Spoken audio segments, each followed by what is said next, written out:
Hello दोस्तों, कैसे हैं आप। आशा करता हूं आप सभी बहुत अच्छे होंगे, कुशल मंगल होंगे। दोस्तों, आज के इस वीडियो लेक्चर में मैं आप सभी के समक्ष लेकर आया हूं भीष्म साहनी जी की एक प्रसिद्ध कहानी जिसका नाम है अमृतसर आ गया है। दोस्तों, यह जो कहानी है ये बहुत ही इम्पोर्टेंट कहानी है।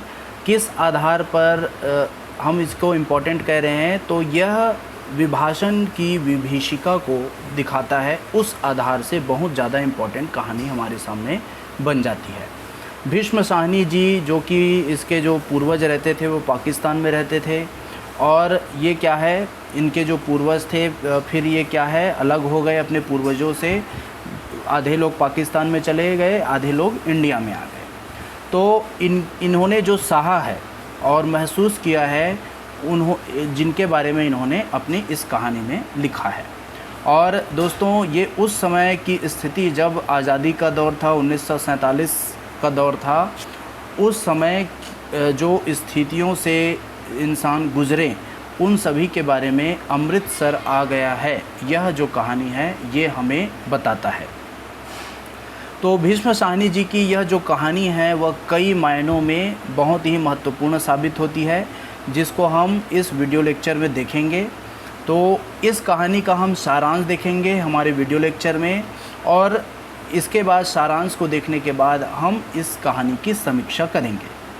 तो बहुत ही अच्छी तरह से मैंने बनाने का प्रयास किया है, इसकी कहानी के सारांश और समीक्षा को प्रस्तुत करने का प्रयास कर रहा हूँ मैं। अगर कोई मुझसे त्रुटि हो जाती है तो माफ़ कर दीजिएगा। चलिए दोस्तों, अब हम अभी देखते हैं प्रस्तावना को। तो अमृतसर आ गया है, यह जो कहानी है, ये जो कहानी लिखी गई है वह उस दौर को बताती है जब कल जैसे विभाजन होने वाला है देश का, पाकिस्तान और भारत के रूप में, और आज यह कहानी की जो घटनाएं हैं वह घटती है, इसके बारे में बताया जा रहा है।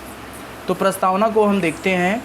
अमृतसर आ गया है कहानी का घटना काल सिर्फ एक रात में रेलगाड़ी के डिब्बे की यात्रा तक सीमित है, और इसकी जो कहानी चलती है वह केवल एक रात की कहानी है, और वो भी किस में घटित होती है, जो भी घटनाएं घटित होती है वह रेलगाड़ी के डिब्बे में घटित होती है।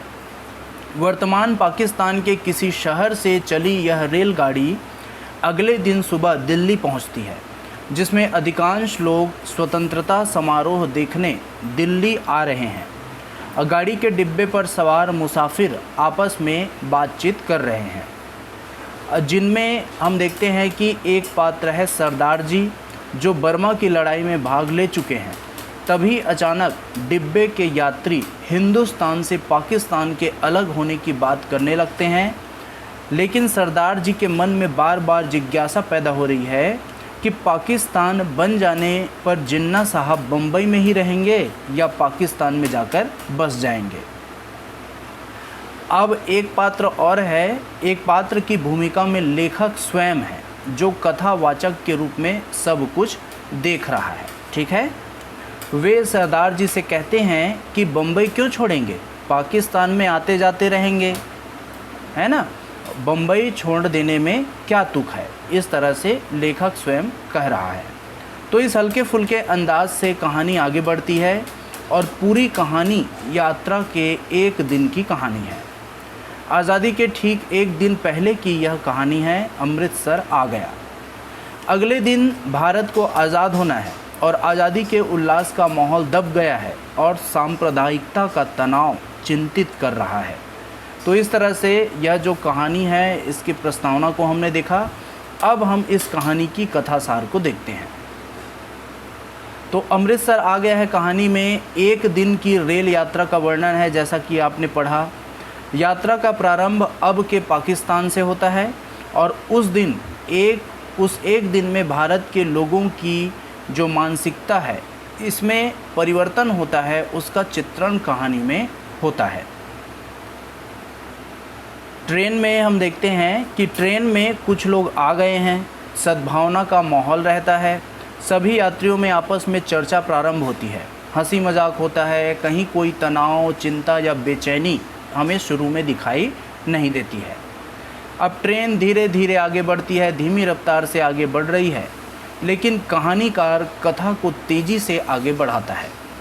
डिब्बे में सरदार जी कथावाचक और 3 पठान, एक व्यापारी, एक दुबला पतला बाबू और एक बुढ़िया, इन सभी चीज़ों को बताया गया है। और कुछ अन्य मुसाफिर यात्रा कर रहे हैं। तो इसमें कथावाचक रहता है, 3 पठान रहते हैं, व्यापारी, एक दुबला पतला बाबू और एक बुढ़िया और कुछ अन्य मुसाफिर। यही सब जो है इस कहानी के पात्र हैं। तो कहानी का यह वर्णन बड़े रोचक ढंग से करते हैं। डिब्बे में पठान जो है वह दुबले पतले बाबू के साथ हंसी मजाक करता है। ऊपर की बर्थ पर बैठा है पठान और अपनी पोटली खोलकर उबला मांस और नान, रोटी के टुकड़े निकालता है और अपने साथ अन्य साथियों को वह बांट देता है। अब उनमें से जो 3 पठान हैं, उनमें से एक पठान दुबले बाबू से मांस की बोटी खाने का आग्रह करता है। वह कहता है कि खा ले बाबू, ताकत आएगी, हम जैसा हो जाएगा, बीवी तेरे साथ खुश रहेंगी। खा ले दाल खोर, तू दाल खाता है इसलिए दुबला है। तो इस तरह से ये जो पठान है वो बात करते हैं। तो जो बाबू है, जिसको दुबला पतला बाबू बोला गया है, वह पश्तो भाषा में कुछ जवाब देता है और फिर मुस्कुराकर सिर हिला देता है। तो पठान और बाबू में ये जो संवाद हमने ऊपर देखे हैं, ये जो संवाद होते रहे हैं, ये देर तक चलता है।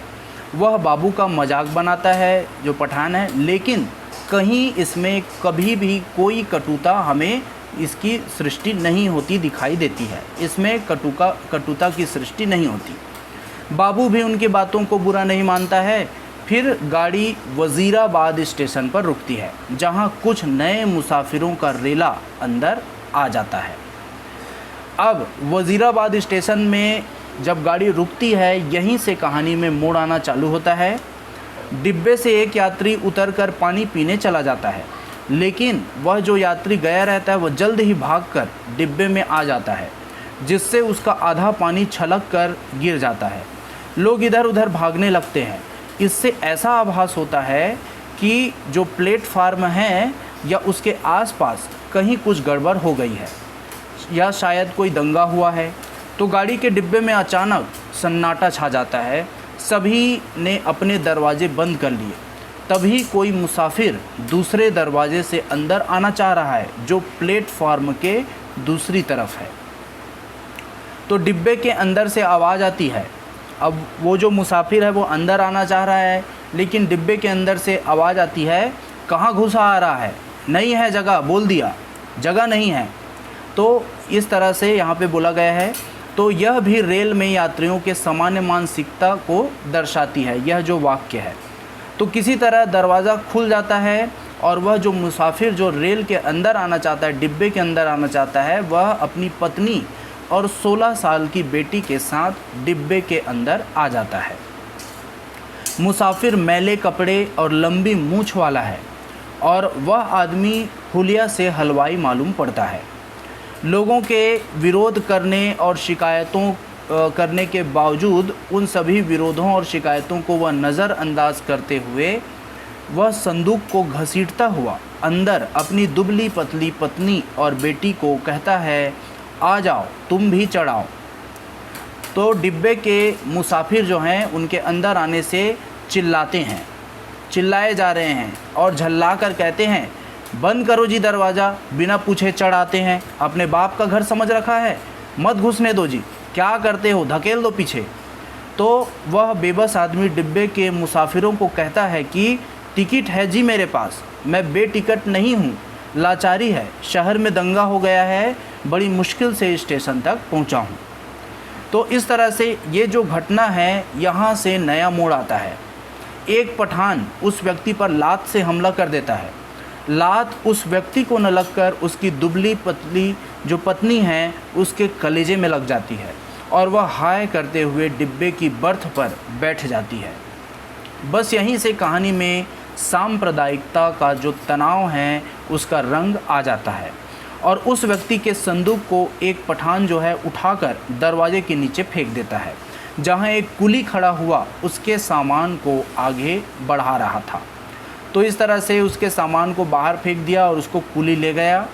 तो इस कहानी की एक पात्र और भी है जिसका नाम है बुढ़िया, उसको बुढ़िया बोला गया है, ठीक है, और जो पूरी घटना को देख रही है। और जो बुढ़िया है उसका हृदय ममता और करुणा से भरा हुआ है। वह डिब्बे के यात्रियों को कहती है, ऐ नेक बख्तों बैठने दो, आ जा बेटी, तू मेरे पास आ। तो जैसे तैसे सफ़र काट लेंगे, छोड़ो बे जालिमों बैठने दो। तो इस तरह से जो बुढ़िया है वह कहती जाती है, लेकिन गाड़ी धीमे धीमे आगे सरकने लगती है और जो बुढ़िया कहती है उसका कोई वैल्यू नहीं रहता, उसको कोई नहीं समझते, ना उसकी बात को कोई सुनता है। तो उस मुसाफिर का सामान नीचे छूट जाता है और वह आदमी और उसकी बेटी बदहवास चिल्लाने लगते हैं, छूट गया सामान, छूट गया सामान। तो गाड़ी में पसरा सन्नाटा यह आभास कराता है कि पठानों से सभी मुसाफिर भयभीत हो गए हैं और इसका कारण यह है कि गाड़ी मुस्लिम बहुल क्षेत्र से गुजर रही है और जहां सांप्रदायिकता पठानों के पक्ष में है। इसके बाद हम देखते हैं जो यात्रा होती है, पहले तो यात्रा बहुत ही शालीनता से की जा रही होती है, बहुत ही अच्छा माहौल रहता है, लेकिन इसके बाद, इस घटना के बाद तनाव आ जाता है और इस तनाव से सभी ग्रसित हो गए हैं। ऐसा लगने लगा है कि यहाँ सिर्फ तनाव और भय है, सबको सबसे भय है, सब सबसे डरे हुए हैं, किसी का पड़ला भारी यहाँ पे नहीं लग रहा है। इस माहौल में गाड़ी कुछ देर तक चलती है और धीरे धीरे अमृतसर की दिशा में आगे बढ़ने लगती है। जो हिंदू बहुल क्षेत्र आने लगता है, त्यों त्यों मुस्लिम यात्रियों के मन में की जो आशंका है और हिंदू यात्रियों के मन में जो विश्वास है वह लौटने लगता है। तो ट्रेन के इस छोटे से डिब्बे का धार्मिक विभाजन हो जाता है, यात्री अपना स्थान बदलने लगते हैं और ऐसा लग रहा है कि इस डिब्बे के भीतर हिंदुस्तान पाकिस्तान का विभाजन प्रारंभ हो गया है और दोनों एक दूसरे को शारीरिक क्षति पहुंचाने लगते हैं और इसी ऊहापोह में अमृतसर आ जाता है। इसके बाद अमृतसर से निकलने के बाद डिब्बे का माहौल सामान्य हो जाता है, यात्री अपना भोजन करके ऊँघने लगते हैं, लेकिन जो बाबू है, दुबला पतला जो बाबू है, अभी भी शांत नहीं बैठा हुआ है। वह यह जानने की कोशिश कर रहा है कि पठान किस तरफ गए हैं। उसके अंदर भी पठान का आतंक विद्यमान है, इसलिए उसे सभी यात्रियों के सो जाने के बाद भी नींद नहीं आती। वो खिड़की से बाहर झांक रहा था, तभी गाड़ी की धीमी गति हो जाती है और वह किसी स्टेशन पर रुक जाती है। रात का अंधेरा, चारों तरफ पसरा हुआ सन्नाटा है और इस सन्नाटे में हम देखते हैं कि एक यात्री दरवाजे को पीटता है और डिब्बे में चढ़ने की कोशिश करता है। वह गिड़गिड़ा कर कहता है, खुदा के लिए दरवाज़ा खोलो, मेरे साथ औरत ज़ात है, गाड़ी निकल जाएगी, खुदा के लिए दरवाज़ा खोलो। तो यहाँ जो बाबू है ठीक उसी तरह विरोध करता है जैसा पिछले स्टेशन में पठान ने वह निर्णय लिया था। तो बाबू भी निर्णय लेने में देरी नहीं करता, वह पहले मुस्लिम यात्रियों पर चिल्लाता है और फिर दरवाज़ा खोल देता है। दरवाज़ा खुलते ही यात्री कुछ राहत महसूस करता है, लेकिन दुबला बाबू उस मुसाफिर के सिर पर छड़ी से ज़ोरदार प्रहार कर देते हैं। यात्री की पीठ पर सामान होने और ऊपर से छड़ी के प्रहार से उसका संतुलन बिगड़ जाता है, उसके पैर लड़खड़ा जाते हैं और वह किसी कटे हुए पेड़ की भांति नीचे गिर जाता है। तो इस तरह से भीष्म साहनी जी ने विभाजन के कारण उत्पन्न सांप्रदायिकता को रेखांकित करते हैं और पहले मुस्लिम द्वारा हिंदू परिवार को गाड़ी में न चढ़ने देना और बाद में एक हिंदू द्वारा एक मुस्लिम परिवार को गाड़ी में न चढ़ने देना, इस स्थिति को बताया गया है। तो विभाजन के समय दोनों ही वर्गों में जो भय का आतंक है वह छाया हुआ था, कभी भी किसी के साथ कुछ भी हो सकता था, इसलिए लोग खुद को असुरक्षित पाकर सुरक्षित जगह जाना चाह रहे थे, लेकिन वक्त ने उन्हें वहीं रहने को विवश कर दिया।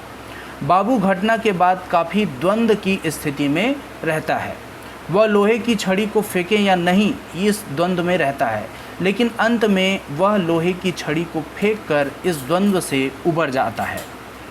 अब वह खुद को सुरक्षित महसूस करने लगता है और अपनी बर्थ पर जाकर शांत बैठ जाता है।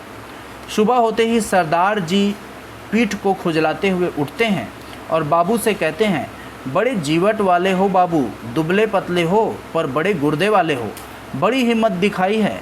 तुमसे तो डर कर ही वे पठान डिब्बे में से निकल गए।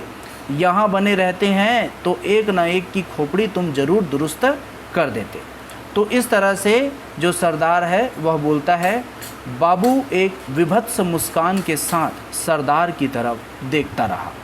तो इस तरह से जो कहानी है वह दोस्तों ख़त्म हो जाती है। तो इस तरह से इस कहानी में दिखाया गया है कि विभाजन की जो विभीषिका है किस तरह से घटित होती है। अब देखते हैं दोस्तों, अमृतसर आ गया है कहानी की कथा समीक्षा। तो यदि कहानी के आरंभ को हम देखते हैं तो इसमें विभाजन से पहले का भारत है और इसमें हिंदू मुस्लिम सब आपस में प्रेम से प्यार से रहते हैं। उसमें कोई भी सांप्रदायिकता नहीं है, सब एक दूसरे से मानवीय व्यवहार करते हैं। पठान हिंदू बाबू से हंसी मजाक करते हैं और वह हंसी मजाक आत्मीय और मानवीय है। किसी भी तरह से इसमें आत्मसम्मान को ठेस पहुंचाने वाली बात नहीं है। इसका कोई बुरा नहीं मानता, लेकिन ज्यों-ज्यों बाहर दंगा होता रहता है उसका अर्थात यात्रियों का चरित्र बदल जाता है। वे सब मनुष्य से हिंदू या मुसलमान बन जाते हैं। वे मानवीयता का चोला उतार कर दंगाई बन जाते हैं। उनके भीतर खलनायक का चेहरा निकल आता है। पठानों की तरह दुबला पतला बाबू भी हिंसक हो जाता है और जब हिंसक होता है तो वह अनजान व्यक्ति पर भी वार कर बैठता है। इस तरह से बदलाव आता है। इसी तरह यह रेलगाड़ी दरअसल इतिहास और भूगोल के बीच भी चलती है। ठीक है, तो यह जो रेलगाड़ी चल रही है वह इतिहास और भूगोल के बीच भी चल रही है। आइए इसको समझते हैं किस तरह से। जब गाड़ी का भूगोल बदलता है, अर्थात जब गाड़ी एक स्थान से दूसरे स्थान जाती है तो उसका इतिहास भी बदल जाता है। पात्र बदल जाते हैं, पात्रों का व्यक्तित्व बदल जाता है। और इसका कोई कारण नहीं है कि वज़ीराबाद तक जो व्यक्ति डरा सहमा बैठा हुआ था वह अमृतसर आते ही निडर, आक्रामक और हिंसक कैसे हो गया। इसका कोई कारण नहीं बताया गया है। तो लेखक ने इसका कोई कारण नहीं बताया, लेकिन हम इसका कारण स्पष्ट रूप से समझ सकते हैं कि इतिहास का एक निर्णय, देश विभाजन का एक निर्णय भारत के भूगोल को बदल देता है। पाकिस्तान और भारत दो भागों में बढ़ जाता है, दो भूगोल में बढ़ जाता है और यहाँ दो देश बन जाते हैं और दोनों अकारण एक दूसरे के दुश्मन भी बन जाते हैं। इसके लिए लेखक किसी को दोष नहीं देता। यहाँ तक कि अंग्रेज़ों के बारे में भी कहानी में कोई टिप्पणी नहीं है, जिसके कारण देश का विभाजन हुआ। बस विभाजन हुआ। जब विभाजन हुआ तो बाबू ने एक अनजान मुसाफिर पर लोहे की छड़ से वार कर दिया। इस तरह से परिवर्तन दिखाई दिया। तो इस घटना की जिम्मेदारी किसकी है? लेखक जो है वह किसी को दोष नहीं देता, किसी के कर्म को भी उचित नहीं ठहराता। वह गलत को गलत मानता है, परंतु रेल में कोई किसी की सुनता ही नहीं। सुनने से पहले दूसरा कोई कुछ कहता भी नहीं और कहने के बारे में सोचता भी नहीं। और यही कहानीकार की और पाठक की पीड़ा है। डिब्बे में एक बुढ़िया बैठी है। वह ज़रूर एक आध बार कुछ कह पाती है, अपनी तरफ से सांत्वना दिखाती है, परंतु वे रेल के अन्य यात्रियों की दृष्टि में अप्रासंगिक है। न तो उस बुढ़िया का कोई कहना मानता है, न उसकी बात का कोई बुरा मानता है। बस सब सुनकर चुप रह जाते हैं और इसके समर्थन या विरोध का कोई भी अर्थ नहीं रह गया है।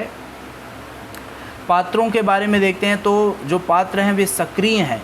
वे या तो पीड़ित हैं या हिंसक हैं। पीड़ित की पीड़ा को कोई सुनने वाला भी नहीं है और सहानुभूति का स्वर कहीं से भी नहीं आता और हिंसक व्यक्ति निश्चिंत यहाँ पे रहता है। उसे रोकने समझाने वाला कोई नहीं है। समय का यह क्षण गाड़ी के भूगोल को बदल देता है, देश और समाज को बदल देता है। भीष्म साहनी जी ने समाचार पत्रों की जो सुर्खियां आती थी, उनमें जो खबरें छपती थी, उनको अपने अनुभव और विचारधारा के द्वारा न केवल जीवित किया, बल्कि उसे अपने समय का ऐतिहासिक दस्तावेज भी बना दिया। जिस विभाजन की त्रासदी ने साहनी सहित उनके पूरे परिवार को झकझोरा हो और जिसने स्वयं कांग्रेस कार्यकर्ता के रूप में उस दुर्गति को देखा हो और भोगा हो, उनकी रचनात्मक पीड़ा को अनुमान किया जा सकता है, जो इस रचना में हमें दिखाई देता है। पाकिस्तानी सरहद से हिंदुस्तान की सरहद की ओर बढ़ती रेलगाड़ी में अमृतसर तक आते आते हैवानियत का जैसा विकराल रूप उभरा, उसकी कल्पना ट्रेन के मुसाफिरों ने सपने में भी नहीं की होगी। वह निर्जीव ट्रेन सजीव हैवानों से इस तरह से भर गई कि अगले हर स्टेशन पर आने वाले हर मुसाफिर को धर्म के नाम पर हैवानियत का शिकार बनना पड़ा। यह जो कहानी है वह विभाजन कालीन सांप्रदायिकता की कथा है, और जब तक ट्रेन पाकिस्तान में थी वह मुस्लिम ट्रेन थी, वहीं हिंदुस्तान की सरहद में घुसते ही हिंदू ट्रेन हो गई। पाकिस्तान में सफ़र करते वक्त जो भय और शंका के बादल दुबले बाबू के सिर पर मंडरा रहे थे, अमृतसर आते ही वह पठानों के सिर पर मंडराने लगा। पाकिस्तान में हिंदू मुसाफिर और उसके परिवार को पठानों ने अपनी हैवानियत का शिकार बनाया, तो हिंदुस्तान में दुबले बाबू ने मुस्लिम मुसाफिरों के साथ क्रूर अमानवीय व्यवहार किया। इस प्रकार यह जो कहानी है वह विभाजनकालीन सांप्रदायिक दंगों के जो अमानवीय चित्र है उसको खींचती हुई दिखाई देती है। अब हम देखते हैं अमृतसर आ गया है। यह जो कहानी है इसका नाम अमृतसर आ गया है, यह कैसे उचित है? तो अमृतसर आ गया है कहानी का जो शीर्षक है इस बात की ओर संकेत करता है कि कोई व्यक्ति जिस शहर की प्रतीक्षा कर रहा था वह अब आ गया है, और यह प्रतीक्षा एक ही काल में एक सीमा पार कर दूसरी सीमा में प्रवेश की प्रतीक्षा भी है। इसलिए दुबले बाबू का रेलगाड़ी के अमृतसर आने के बाद पठान को गाली देना और खुद को सुरक्षित पाकर शेर की तरह ऊंची आवाज़ में पठान पर चिल्लाना, यह दर्शाता है कि अब उसका भय ख़त्म हो चुका है और पठानों में भय व्याप्त हो गया है।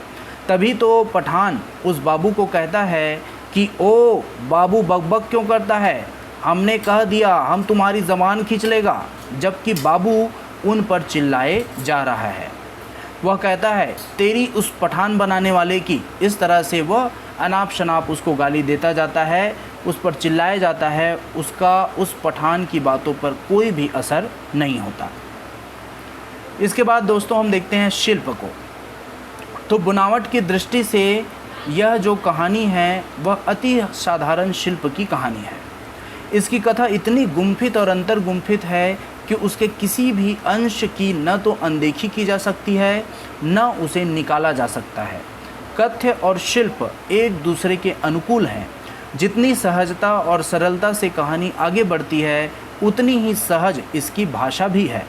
बस सहज ही पाठक को अपनी तरफ इसकी जो भाषाएं हैं वह आकृष्ट कर लेती है और पढ़ने पर मजबूर कर लेती है।